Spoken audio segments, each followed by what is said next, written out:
अस्सलाम वालेकुम एवरीवन। हम लोग सीबीएस मेडिसिन में जो अगला टॉपिक स्टार्ट करने लगे हैं वो है इन्फेक्टिव एंडोकार्डाइटिस, जो बहुत ज्यादा सिनेरियोज में आपके आता होता है, जिसके बहुत ज्यादा क्वेश्चंस आते हैं। और मैं इसलिए हर टॉपिक में तकरीबन ये बात कर रही होती हूँ क्योंकि मैं आपको वैसे सीबीएस मेडिसिन में बहुत सारे टॉपिक्स हैं, लेकिन मैं आपको वही कराती हूँ जो आपके बहुत ज्यादा एग्जाम में आते होते हैं। और अगर आप इंशाल्लाह ये भी खाली करें ना तो आपका 90 to 95% चांस है कि पेपर आराम से पास हो जाएगा। बाकियों को लेकिन रीड कर लें तो एमसीक्यू ज्यादा अच्छे हो जाते हैं। तो स्टार्ट करते हैं। हमारे इन्फेक्टिव एंडोकार्डाइटिस आपने पहले भी पढ़ा हुआ है, नाम से पता चला। एंडोकार्डाइटिस का मतलब एंडोकार्डियम ऑफ द हार्ट में कोई इन्फ्लेमेटरी प्रोसेस हो रहा है and it is due to some infection, infective है। तो आपका इन्फेक्टिव एंडोकार्डाइटिस ये होता है कि आपका कोई इन्फेक्शन है जो हार्ट के वैल्व्स को और हार्ट की एंडोकार्डियम यानी इनर लेयर को इन्वॉल्व कर ले, वहां पर इन्फ्लेमेशन और इन्फेक्शन करे, वो इन्फेक्टिव एंडोकार्डाइटिस होता है, जो मोस्ट प्रोबेबली आपका किसी प्री डिस्पोजिंग चीज के ऊपर होता है। ठीक है, जो मेजर इसका क्राइटेरिया मतलब जो होना चाहिए वही कि कोई इन्फेक्शन जरूर होना चाहिए, यानी कोई माइक्रोबियल ऑर्गेनिज्म जरूर होना चाहिए, और वो हार्ट की इनर लाइनिंग यानी एंडोकार्डियम को जरूर इन्वॉल्व करे। ये बहुत जरूरी है। तो ये दोनों बातें जरूर होनी चाहिए आपका microbe with infection of the inner lining. ठीक है, अच्छा, अब आपका ये वाला जो सिलसिला है ना, ये बहुत ही ज्यादा कॉमन होता है कि पहले से किसी इन्फेक्टिव हार्ट के वाल्व पे या इन्फेक्शन जो हार्ट के वाल्व पे हो, या फिर पहले से हार्ट के वाल्व में कोई अबनॉर्मैलिटी चल रही है या प्रोस्थेटिक वाल्व डाला गया, उन पे इन्फेक्शन होने का चांस ज्यादा होता है। क्यों? क्योंकि आपको पता है अगर पहले से सपोज आप देखेंगे आपके पास सिनेरियो आता है, 90% सिनेरियो में लिखा होता है कि patient of diagnosed rheumatic heart disease on following medication developed suddenly fever and chills and मलेज and night sweats, और आपके पास उसकी मिड डायस्टोलिक मर्मर सुनाई देने लगी, तो आप बताएं कि इसको क्या हुआ। तो अगर आपके पास ये सिनेरियो होता है जिसमें पेशेंट को पहले से रिमेटिक फीवर रहा, वो अचानक से फीवर, चिल्स और नाइट स्वेट्स और इन चीजों के साथ प्रेजेंट किया, तो डेफिनेटली इन्फेक्टिव एंडोकार्डाइटिस है, क्योंकि रिमेटिक हार्ट डिजीज आपके वाइटल वाल्व, एओर्टिक वाल्व को कॉमनली डैमेज कर देती है, और उसके ऊपर इन्फेक्शन होना इज वेरी कॉमन। ठीक है, न्यूमेटिक हार्ट डिजीज तो आपको होता है कि इन्फेक्शन से नहीं होती, लेकिन न्यूमेटिक हार्ट मतलब जाहिर डायरेक्ट इन्फेक्शन तो पहले हो चुका होता है ना, वो जो हमने कहा था कि गला खराब होता है, तो उसके बाद जो बेसिकली हमारा वाल्व डैमेज होता है वो तो ऑटो इम्यून यानी एंटीबॉडीज की वजह से होता है न्यूमेटिक हार्ट डिजीज में। लेकिन इन्फेक्टिव एंडोकार्डाइटिस में क्या होता है, हार्ट वाल्व मेरा पहले का डैमेज है, वो जो डैमेज वाल्व है उसके ऊपर डेफिनेट सी बात है कि कोई ना कोई प्लेटलेट, कोई ना कोई फिब्रिन डिपॉजिट हुआ होगा, या फिर अगर प्रोस्थेटिक वाल्व यानी मैंने किसी की सर्जरी की है और सर्जरी में मैंने वाल्व रिप्लेस किया और प्रोस्थेटिक लगाया है, तो प्रोस्थेटिक वाल्व भी अगर लगा दिया जाए तो वो भी एक फॉरेन एजेंट के तौर पे एक्ट करते हैं। तो प्रोस्थेटिक वाल्व का होना या वाल्व के ऊपर फिब्रिन वगैरह का डिपॉजिट हुआ होना, ये चीज क्यों बहुत ज्यादा फेवरेबल होती है कि इस पे आकर कोई बैक्टीरिया बहुत आराम से ग्रो कर देते हैं, ये अट्रैक्ट करती है बैक्टीरिया को अपनी तरफ। अब सपोज करते हैं कि मेरे पास बैक्टीरिया सिंपली आया था ब्लड में, यानी कि पेशेंट को सिंपल कोई स्किन इन्फेक्शन हुआ था, स्किन इन्फेक्शन से ब्लड स्ट्रीम में बैक्टीरिया आ गया, जो आपका सिंपल आपको पता है स्टेफ एपिडर्माइटिस आपका एक बैक्टीरिया जो स्किन पे नॉर्मली रहता है। अगर स्किन पे कोई वुंड होता है तो बैक्टीरिया अंदर जा सकता है आपकी स्किन से पेनिट्रेट करके। तो अगर पेशेंट को इन्फेक्शन हुआ और बैक्टीरिया अंदर आया, वो जरा ब्लड में फिर रहा है और ब्लड से फिरते फिरते वो हार्ट में आया है, और हार्ट से जब वो गुजरेगा और रास्ते में उसे प्लेटलेट और फिब्रिन मिलेगी जगह यहाँ पे, तो यहाँ पर वो रुक जाएगा, उसे लगेगा ये बड़ी अच्छी फेवरेबल जगह है रहने के लिए, क्योंकि ये वाली जगह पे मैं छुप भी सकता हूँ क्योंकि यहाँ प्लेटलेट्स और फिब्रिन है, और दूसरा यहाँ ब्लड सप्लाई भी कम है। जहाँ ब्लड सप्लाई कम होगी वहां पर अगर हम कोई एंटीबायोटिक देंगे तो वो देर से असर करेगी, तो बैक्टीरिया ज्यादा अरसा जिंदा रहेगा। तो इसलिए तकरीबन मैक्सिमम टाइम से इन्फेक्टिव एंडोकार्डाइटिस आपके किसी प्रोस्थेटिक वाल्व पे, किसी डैमेज्ड वाल्व पे जहां पहले से डिपॉजिटेड होते हैं चीजें, वहां पर आते हैं। ठीक है, उसके बाद हमारे पास जब ये इन्फेक्टिव एंडोकार्डाइटिस होता है, इसके साथ पेशेंट को बहुत सारी एक्स्ट्रा कार्डिक मैनिफेस्टेशंस भी होती हैं। एक्स्ट्रा कार्डिक मैनिफेस्टेशंस होने का मकसद ये होता है कि अब आपका हुआ तो ये इन्फेक्शन की वजह से, जब भी बॉडी में एक इन्फेक्शन आता है तो बॉडी उसके खिलाफ मतलब एक इन्फेक्शन यानी एक इन्फेक्टिव एजेंट आता है, एक बैक्टीरिया आता है, तो बॉडी इसके खिलाफ एंटीबॉडीज बनाती है। अब ये इन्फेक्शन यानी बैक्टीरिया और एंटीबॉडी का कॉम्प्लेक्स पूरी ब्लड में घूम रहा है, और अभी बॉडी से लड़ने की कोशिश कर रही है लेकिन लड़ नहीं पा रही। ये जगह जगह जाकर डिपॉजिट हो सकते हैं, जगह जगह जाकर आपकी डिपोजिशन और इन्फ्लेमेटरी प्रोसेस करा सकते हैं। सबसे पहली बात तो ये कि ये जो वाल्व डैमेज होता है, ये endocardium of the heart damage होता है। अब आपको पता है कि हार्ट के अंदर अगर एक बैक्टीरिया और एक बैक्टीरिया आके इधर बैठ के सपोज वाल्व पे, एंटीबॉडी आएगी उसके साथ लड़ने की कोशिश करेगी और दोनों का एक कॉम्प्लेक्स बन जाएगा। अब मुसलसल इस हार्ट पे ब्लड तेजी से चल रहा है, ये तेजी से चलता हुआ ब्लड इनके एंटीजन एंटीबॉडी कॉम्प्लेक्स को और इस पूरे एक मटेरियल को, जो सिर्फ एंटीजन एंटीबॉडी कॉम्प्लेक्स तो नहीं होगा, एक पूरा इन्फ्लेमेशन का सिलसिला होगा, इसको ये चलता हुआ ब्लड कभी भी यहाँ से डिस्प्लेस कर सकता है। जब ये डिस्प्लेस हो जाएगा तो ये एम्बुलस बन जाएगा। ये एम्बुलस बन के पूरी बॉडी के ब्लड में, पूरी वेसल्स में घूमता है, और जहां पर ये वेसल में डिपॉजिट हो जाता है उसको हम कहते हैं कि यहाँ वहां पर एक माइकोटिक एनेरिज्म बन गया। ठीक है, तो mycotic aneurysm basically antigen antibody complex होता है जो वेसल्स में डिपॉजिट हो जाए।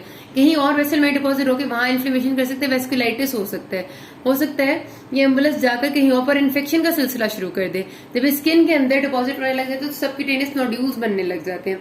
जब ये आपकी जगह जगह पर डिपॉजिट होते हैं, वहां पर आकर प्लेटलेट्स भी उधर एग्रीगेट होते हैं, वहां पर ब्लीडिंग, छोटे छोटे एपिसोड्स होते हैं, पेशेंट को पूरी बॉडी पे पिटीकी अपेयर होने लग जाते हैं, छोटे छोटे से ब्रूजेस होते हैं।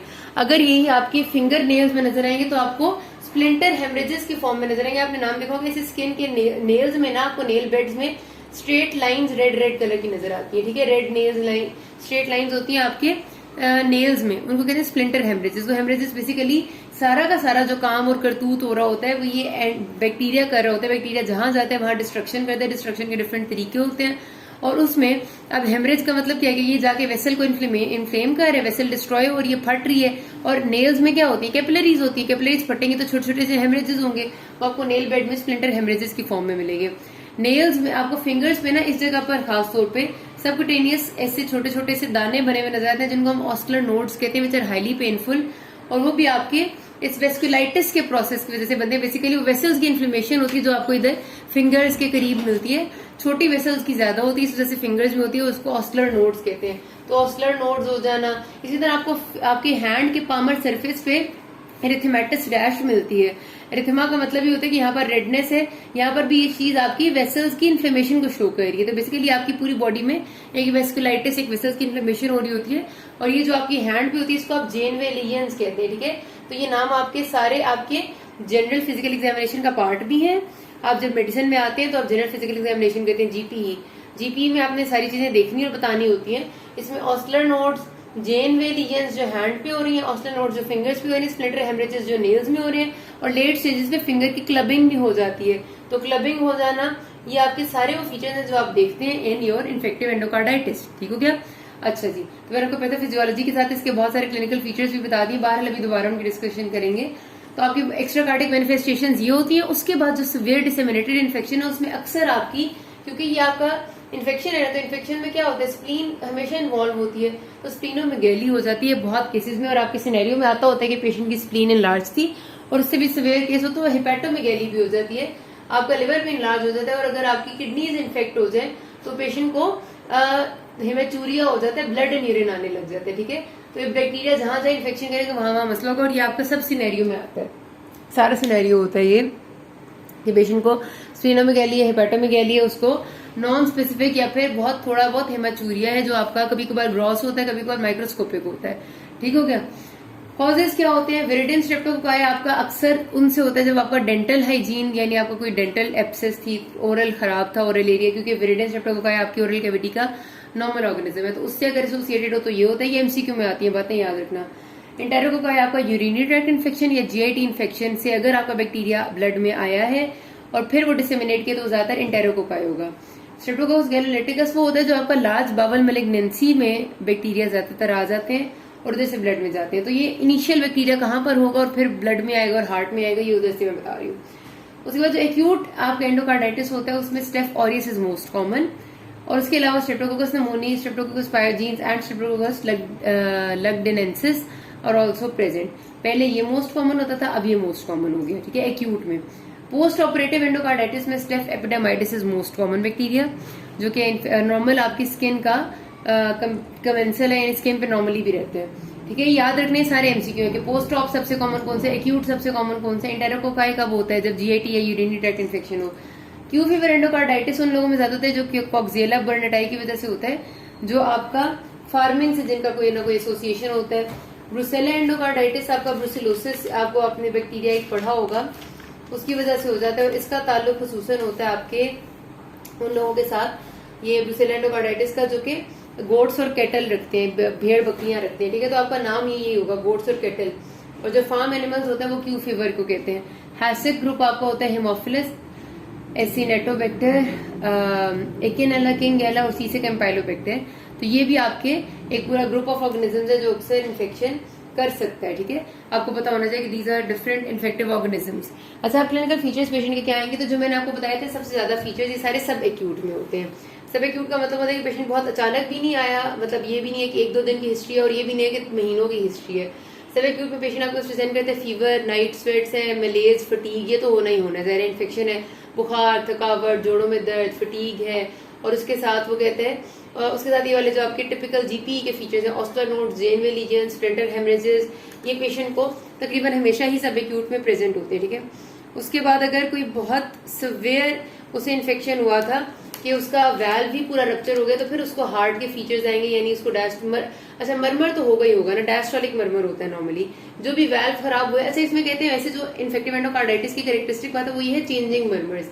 चेंजिंग मरमर का मतलब होता है कि मरमर पहले कोई एक तरह का होता है, फिर कहीं और सुनाई दे रहा होता है, फिर कहीं और होता है, किसी और तरह होता है, कभी सिस्टोलिक, कभी डायस्टोलिक, कभी एपेक्स पे सुनाई देगा आपको, कभी आपको पैरास्टर्नल एरिया में सुनाई देगा। उसकी वजह ये होती है कि इन्फेक्शन है ना, कभी किसी वैल्व को इन्वॉल्व कर ले, फिर हो सकता है दूसरे वैल्व को भी इन्वॉल्व कर ले, और खास तौर पे जो आपके हाई प्रेशर एरियाज होते हैं जो पहले से अब नॉर्मल हो, यानी aortic regurgitation and mitral regurgitation, ये वो है जो आपके हाई प्रेशर रिगर्जिटेशन है, इनमें वो इन वैल्व को खास तौर पे खराब कर सकते हैं, ठीक है।